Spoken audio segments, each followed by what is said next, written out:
Мынау тұрған West Bay, мен осы маңайда тұрам, ар жақтарда. Come everyone. Where is everyone? Ешқандай бизнеста, ешқандай жұмыскерлерде салық төлемейді. Даланы үй тазалағандай жуып, шайып, тазалап қояды екен. Тура менің келіншегім сияқты. Бұрында әке шешем негізі тек қазақ болсын дейтін еді. Қазір деген уже мұсылман болса болар деп айтады. Қашып келсеңіз, аэропорттан шықпайсыз, депортировать етіп, сізді түрмеден шығарамыз кен ертең консулмен жүріп. Бұл мектеп қымбат мектептердің қатарына кірмейді. Надан да арзан варианттар бар. Мен мысалы біраз надан арзанырақ жерлерінде тұрам. Күйеу іздеп жүрсеңіз, бізде бір әйелге 4 еркектен. Осы сендер зарплата ұстадыңыздар, сен ойлайды. Көк күрте, енді сен маған қажет емессің.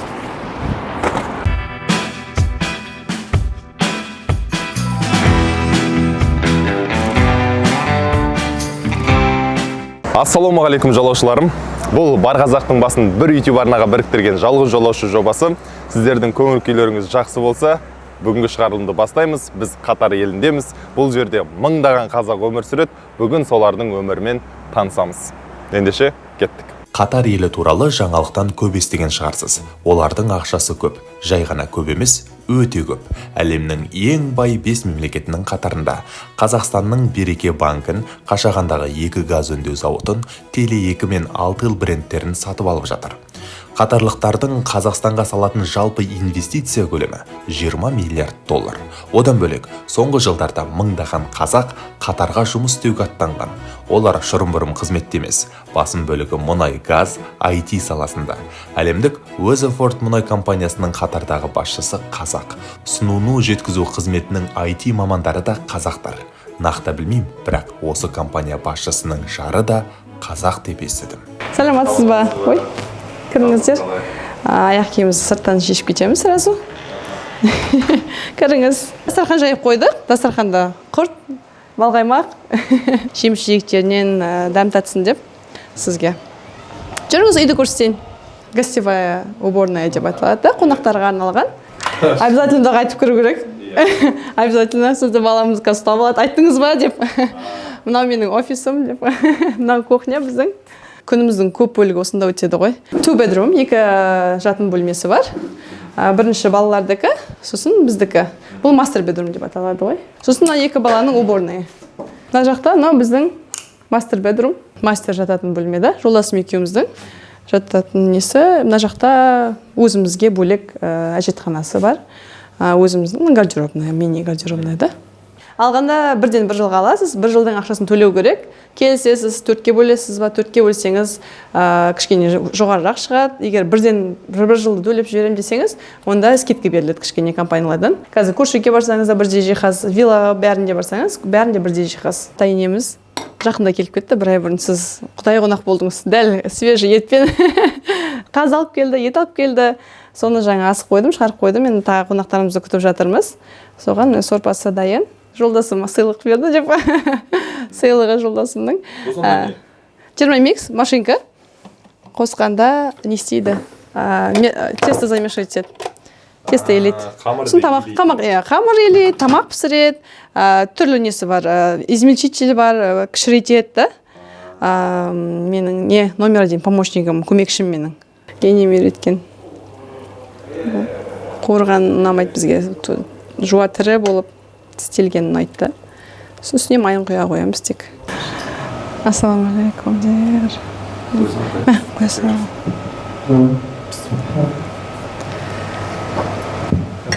$9 где-то миллионнан астам ғой, 1 200 000, 100 000.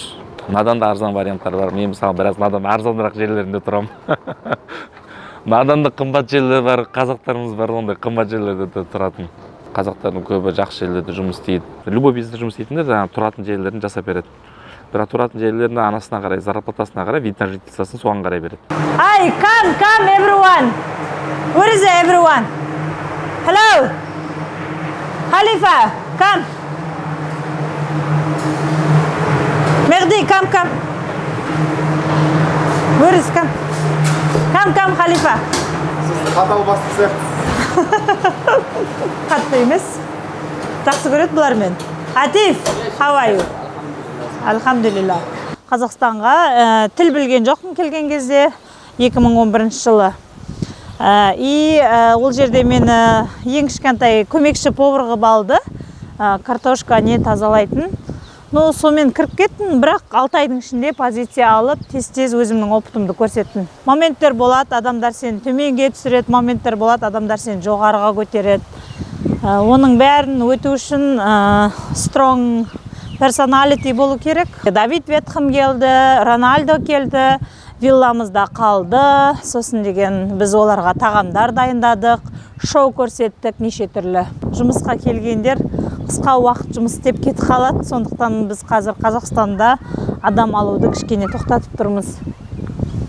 Ал Индияның адамдары олар 3 жыл, 2 жылға контракт қойған несімен жұмыс істейді. Сондықтан бізге көбіне long істеген адамдар керек. Бұл отельде демалудың құны қанша? Әртүрлі. Бізде вилла бар, румдар бар. Бағалары 1500 реалдан басталады. Теңгемен, өзіңіз есептеп аласыз ғой сосын. Где-то 1000-1500 реалдан. Бір адамға? Жоқ, 2 адамдық бір румға, бір найт, бір түнге. Мынау тұрған West Bay толық айтылады, яғни батыс жағалау деген сөзді білдіреді. Мен осы маңайда тұрам, ар жақтарда. Мен барған кезде былай байқайсың ғой бәрібір. Орташа тұратын бүкіл адамдардың барлығы көбінесе жаңағыдай айлықтан айлыққа дейін өмір сүреді да. Вот такого не хочется. Әрқашан қалаған кезінде жаңағыдай шетелге шығуға, немесе қалаған нәрсені сатып алуға, сондай бір әрқашан қолыңда бюджет болғанын қалайсың негізінде. Сондай жағдаймен егерде Қазақстанда тұра алатын болсам, немесе бір удаленкада жұмыс істеп, доллармен ақша тауып отырып Қазақстанда тұратын болсам, мысалы сондай жағдай болатын болса, онда әрине тұрар едім. Араб құлдар, исламофобтар деп жатады ғой, неде Қазақстанда. Онда тұрған негізінде ештеңе жоқ екен деп деймін да, негізінде араб сияқты болып алыңдар бірінші деп айтқым келеді негізінде. Әрине бәрі емес қой, бірақ та жаңағы осылар сияқты тазалығына, имандылығына, елдерге деген қарым-қатынасына, вообще тек қана елдерге емес, жалпы адамдардың арасындағы қарым-қатынасқа, сондай көп нәрсеге бізге үйренуге тұрарлық нәрселер бар. Шетел азаматына тұрмысқа шығасыз ба? Мен қазір енді жасым 30-ға келді биыл. Бұрында әке шешем негізі тек қазақ болсын дейтін еді, қазір деген уже мұсылман болса болар деп айтады. Сол үшін думаю, что егер де онда не болып тұрса, мүмкіндік болса, мен оған жоқ деп айтпайды шығарым. Жолаушыларым, мен Катарда көріп таң қалғаным, бұл жақта даланы, кәдімгі даланы үй тазалағандай жуып шайып тазалап қояды екен. Тура менің келіншегім сияқты. Қазір көшелер қаншалықты таза тексеріп көреміз.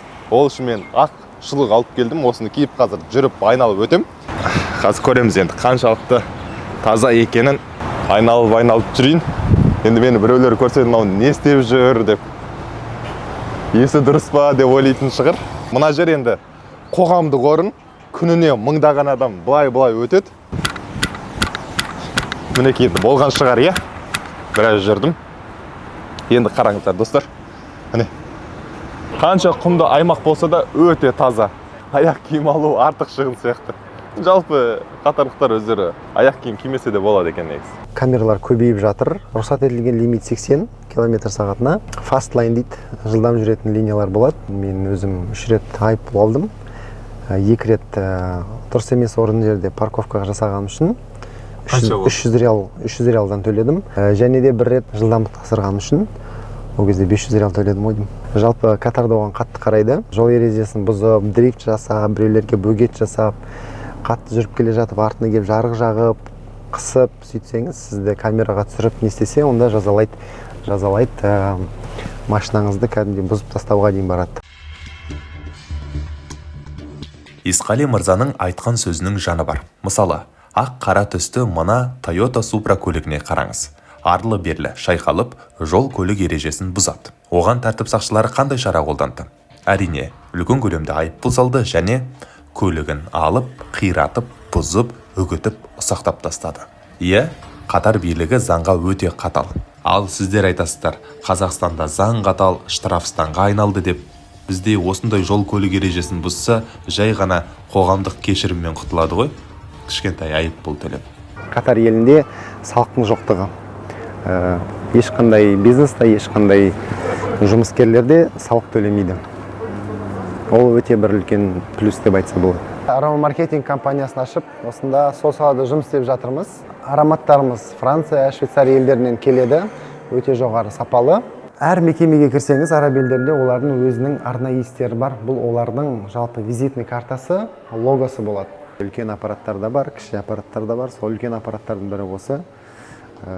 Бұл жаққа сіз өзіңіздің видеоңызды, жалпы рекламаңызды қойсаңыз болады, және де үстінден сіз таңдаған иісіңіз шығып тұрады. Қыздарға айтатыным, әлесім кадрға келіңіздер, егер күй іздеп жүрсеңіз, бізде бір әйелге 4 еркектен, мысалы шейхтарға үйленуге болады ма деп сұрайды бізде да, шейхтарды үйленуге болады, табылсаңыз, турист болып келсеңіз шейхқа, мысалы кім біледі, тағдыр ғой, көшеде жүріп кездесіп қалсаңыз, может шейхқа үйленіп кетесіз.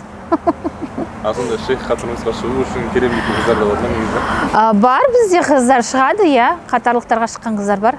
Бұл жерде зарплаталары жақсы, компаниясы, мысалы, сіздердің бәрін авиабилетіңізді алып береді, тамақтарыңызды береді, жататын жеріңіз бар. Сондықтан бәрін компания занимается. Официант болып қыздар келеді, мысалы, хостес болып келеді, оның где-то начина бір 3-4 мың реал айына да, бірақ тоқты несі бар, жататын жері бар. Мысалы, маникюрщица болып келсе, салон красотыға болса, оқта 5-6 мыңнан болады айына. Оқта тоже жататын жерлері бөлек істеп береді оның бәрін. Ал егер компанияда жұмыс істейтін болсаңыз, компанияларда уже 10 мыңнан жоғары зарплаталар, 15 мың, 20 мың. Мысалы, пилоттар, катарский авиалинияның пилоттары, мысалы, 30 мың, 40 мыңнан алады. Катарға жұмысқа келетін болсаңыз, сіз өзіңізді сатуыңыз керек. Мысалы, кішкентай зарплатаға не соглашайтесь. Потому что бұл жерде екі адам бір жұмыс істейді, бір жұмыс істейді, 2 зарплата алу мүмкін. Сондықтан Катарға келген кезде, HR-мен сөйлескен кезде зарплатаңызды көбірек алыңыз, всегда бюджеттен. Егер, мысалы, айтып жатса, бізде ондай жоқ десе, кішкене түсіруіңіз мүмкін. Бірақ та всегда зарплатаңыз көп сұраңыз. Сонда, егер сіз ұнатып жатса, олар төлейді. Қолыңызды қойып, согласить етсіңіз ба, ол жұмысты істеу керек. Потому что законы бойынша, Катардың законы бойынша сіз кете алмайсыз. Сіздің законыңыз бойынша, сіздің Катардың законы бойынша сіз сол контракт 1 жылға подписать еттіңіз ба, 1 жыл жұмыс істеуіңіз керек. 2 жылға подписать еттіңіз ба, 2 жыл жұмыс істеуіңіз керек. Ал қашып кетсеңіз? Қашып кетсеңіз, аэропорттан шықпайсыз, депортировать етіп, сізді түрмеден шығарып аламыз екен ертең консулмен жүріп.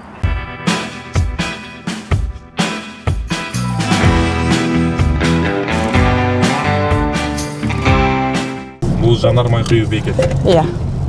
Қаншадан литрі бензин? Қазір қараймыз. Мен айта алмаймын. Мен тек не істеймін да, құям да болды. Қазір айтамыз. 2-де 1 екен. 1 литрге. 95-тік.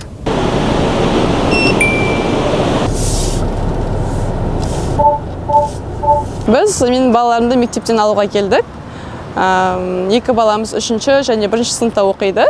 Бірім ақысы доллармен айтқанда $8200. Кітаптарын бәрі өздері береді. Біз шеттен кітап алмаймыз. Өздерінің библиотекасынан бәрінен кітапханасынан аламыз. Соларды бәрі береді. Тамақ кірмейді. Тамақты әр күнде таңертең өздері ланчбокс деп айтады ғой, өздерінің ыдыстарына алып кетеді. Бұл мектеп қымбат мектептердің қатарына кірмейді.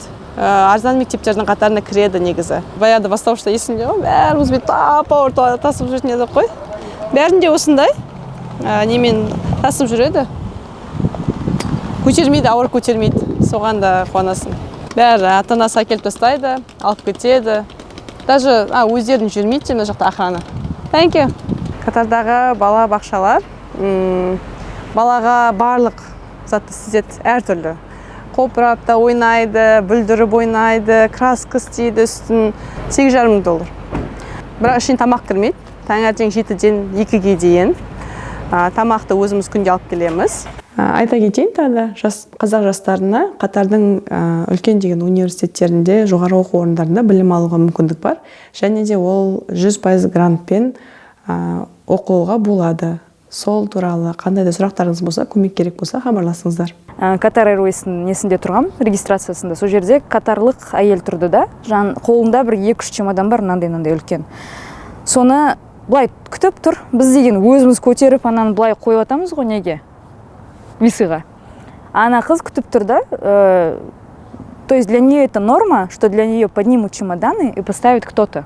Ана жердегі ер адамдар келіп көмектескенге соған уже андай үйреніп кеткен. А біздегі әйелдер деген ондай емеспіз. Өзіміздің жаңа опять же тәрбиеден, менталитеттен деп ойлаймын. Қыз жаңағыдай туған кезде оны кішкентай кезінен бастап жайдан жай бар болғаны үшін еркелету бізде өте сирек кездеседі. Бар әрине, жоқ деп тұрған жоқпын, дұрысыңыздар. Қыз бала туған кезде бізде көбінесе ол бір жаңағыдай достигаторство жасамағанша, яғни кішкентай кезінен басталады, мусорды төкпегенше, ыдысты жумағанша, там үйді жинамағанша қыз балаға бір андай артық жылы сөз айту аз да, өте аз айтылады.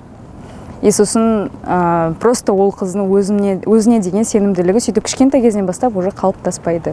Қазақстандағы адамдардың да жағдайы шүкір сияқты, әйтеуір күнде бір келуші келіп жатады деймін да, не істеуге. И бізге қатты сезілмейді, шетелде жүргеніміз өткен. Қазақтар көп, бұл жақта бірақ бешбармақты көп жей алмайсың, потому что уже андай не ыстық қой мына жақ. И еттен уже өзімен өзің шығып бастайсың. Теңгіздағы айлықпен қазіргі айлықты салыстырсаңыз қанша есеге өсті? Осы сендер бір зарплата ұстадыңыздар сен ойлайды. Қатты айырмашылық жоқ, сондықтан мен... Қанша есеге өсті? Мысалы, жалпы алсақ былай. Шығындармен есептегенде вообще... Шығындармен есептесек, на самом деле мен ойламаймын, Қазақстаннан мен артық табам деп, на самом деле. Безопасный елде тұрып жатырмыз. Балаларың үшін алаңдамайсың да бұл жақта. Ағылшын тілін жақсы меңгереді. Ел көреді, жер көреді деген сияқты нәрсе мені жұбатады. Қазақтардың бауырмалдылығы, ұлтжандылығы шетелде жүргенде қатты байқалады. Енді расымен Қазақстанда мұндай бір-біріне бауырмал болмайды ғой. Бірақ сыртқа шықса, өз елінен жырақта жүрсе, өз тілінде сөйлеп, кәдімгідей патриотизмдік қабілеті оянып кететін сияқты. Абай атамыз айтады, балаң адам болсын десең дейді, мал аяма оқыт дейді да. Ең жақсы инвестиция ол балаңызға салған инвестиция да. Мына ағаларыма қарап мотивация алып отырмын. Әрбіреуі мысалы бір тұлға да, яғни жұмыс жоқ деп қол қусырып қарап жатқан жоқ. Қазақ айтады, жатқанға жан жумайды, жүргенге жүрге мілінеді дейді. Тәуекел асып, ел асып, осындай керемет мұнай компанияларында топ менеджерге дейін, айтишник, бір инженер мысалы. Сол үшін балаңызды қазірден бастап ағылшынға жалпы жақсы ортаға, жақсы оқу оқытсаңыз, болашақта жемісін береді да. Бір жылдай тұрдым мен. Жақсы ауырайын деген. Кезеңіңізді әлі күтіп тұрсыз ба? Иә, кешіп келсең осы. Мен дұрыс гол соққанды жаза алыңыз, иә? Теп. Ой. Жаңағы LinkedIn деген сайт бар.